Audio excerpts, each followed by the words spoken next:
Salam untuk kita semuanya, berjumpa lagi dengan saya di channel Aritela Tutorial, tempat kita untuk berbagi informasi seputar informasi pendidikan dan informasi guru, serta informasi honorer dan informasi lain yang ada hubungannya dengan dunia pendidikan dan guru dan dunia honorer atau informasi lain yang relevan. Pada pertemuan ini, saya menyapa seluruh Bapak Ibu honorer setanah air yang selalu setia melaksanakan tugas tanpa mengenal lelah dalam melaksanakan kegiatan pelayanan publik, baik di instansi pemerintah pusat, demikian dengan instansi pemerintah daerah. Saya yakin Bapak Ibu honorer selalu semangat dan selalu dalam keadaan sehat walafiat. Pada pertemuan kali ini ada satu hal penting yang perlu saya sharekan kepada seluruh Bapak Ibu honorer terkait dengan apa harapan honorer setelah Undang-Undang ASN disahkan. Nah, Bapak Ibu terkait dengan hal ini disampaikan bahwa honorer tidak dipecat usai Undang-Undang ASN sah. Menteri Penanggulangan Aparatur Negara dan Reformasi Birokrasi Menpan RB beri opsi kerja pakai kontrak ini. Nah, Bapak Ibu terkait dengan hal tersebut berarti ini adalah satu hal yang perlu kita ketahui. Kira-kira opsi kerja pakai kontrak yang bagaimanakah yang disampaikan oleh Menpan RB tersebut. Sementara informasi yang sudah banyak beredar bahwa setelah pengesahan Undang-Undang Aparatur Sipil Negara, maka honorer dilakukan penataan sebaik mungkin dan kemungkinan bisa diangkat menjadi ASN baik P3K maupun PNS. Tapi di sini disampaikan Menpan RB beri opsi kerja pakai kontrak ini. Kontrak yang bagaimana? Mari kita simak informasinya sampai selesai. Dan bagi Bapak Ibu yang sedang menonton, demikian dengan Bapak Ibu yang mungkin baru menemukan informasi melalui channel ini, dukung channel ini dengan cara like dan subscribe, share, dan komen, serta nyalakan tombol notifikasinya supaya semua informasi yang disalurkan melalui channel ini selalu update di layar Bapak Ibu. Tanpa basa-basi lagi, langsung pada informasinya.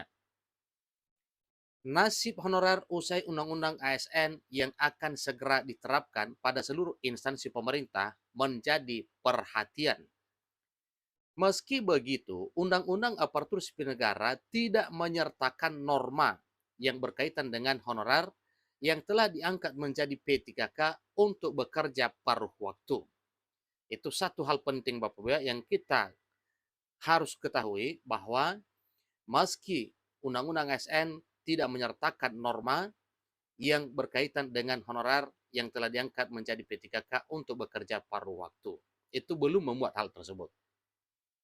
Menurut Menteri Penanggulangan Aparatur Negara dan Reformasi Birokrasi Menpan RB Abdullah Azwar Anas, istilah paruh waktu terkait dengan jam kerja dianggap sebagai hal yang terlalu teknis.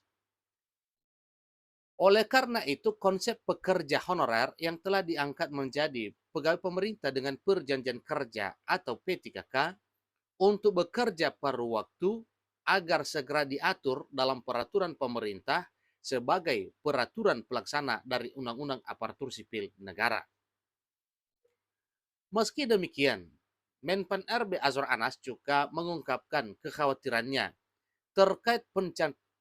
terkait pencantuman frasa paruh waktu dalam undang-undang tersebut. Pasalnya, hal ini dapat memengaruhi semangat untuk menciptakan produk hukum yang stabil dan tidak mudah berubah dalam jangka waktu panjang. Dengan demikian berarti ini belum bisa dipastikan bahwa para honorer yang telah diangkat menjadi P3K ditetapkan untuk paruh waktu atau bekerja paruh waktu. Itulah maksud yang disampaikan oleh Menpan RB Azwar Anas. Revisi Undang-Undang Aparatur Sipil Negara memiliki tujuan yang lebih besar, yaitu untuk mengatasi tantangan dan ekspektasi yang semakin besar dari masyarakat terhadap kualitas pelayanan publik. Hal ini membutuhkan birokrasi yang lebih fleksibel, dinamis, dan profesional. Ketua Komisi 2, Ahmad Doli Kurnia Tanjung, mengungkapkan prioritas utama dari revisi undang-undang ini adalah untuk memberikan payung hukum dalam penyelesaian masalah yang melibatkan tenaga honorer. Itu adalah sebagaimana yang disampaikan dengan tegas oleh Ketua Komisi 2 DPR RI Ahmad Doli Kurnia Tanjung.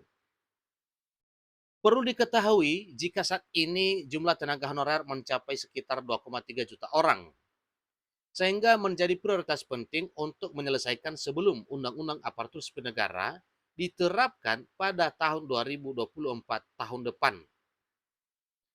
Doli selaku Ketua Komisi 2 DPR RI berharap bahwa pemerintah segera menyusun draft peraturan pemerintah terkait P3K paruh waktu dan akan berkonsultasi dengan Komisi 2 dalam masa sidang berikutnya. Sebagaimana kita ketahui bersama bahwa apa yang telah disampaikan oleh Menteri Pan-RB terkait dengan undang-undang tersebut atau peraturan pemerintah pelaksana Undang-Undang ASN 2023 itu katanya tahun ini segera rampung dan segera akan terbit.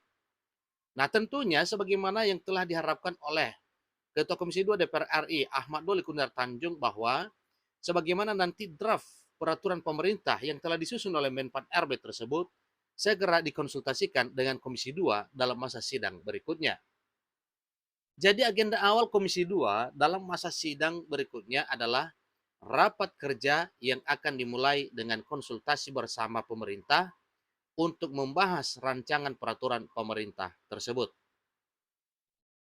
Honorer yang masih bekerja pada instansi pemerintah tidak akan terkena pemberhentian kerja. Itu satu komitmen Bapak Ibu. Meski begitu, terdapat 4 opsi yang sedang dibahas untuk menangani nasib para tenaga honorer yang jabatannya akan dihapus sepenuhnya pada 28 November 2023 mendatang ini. Jadi itulah satu hal penting yang perlu kita ketahui Bapak Ibu ya terkait dengan hal ini. Keempat opsi ini sedang dalam tahap pembahasan dan diharapkan akan mencapai solusi yang dapat diterima oleh semua pihak. Itu adalah harapan Ketua Komisi 2 DPR RI Ahmad Doli Kurnia Tanjung. Jadi surat edaran yang dikeluarkan oleh Menteri Pan-RB per 31 Mei 2022 menyinggung tentang penghapusan tenaga honorer di instansi pemerintah mulai 28 November 2023.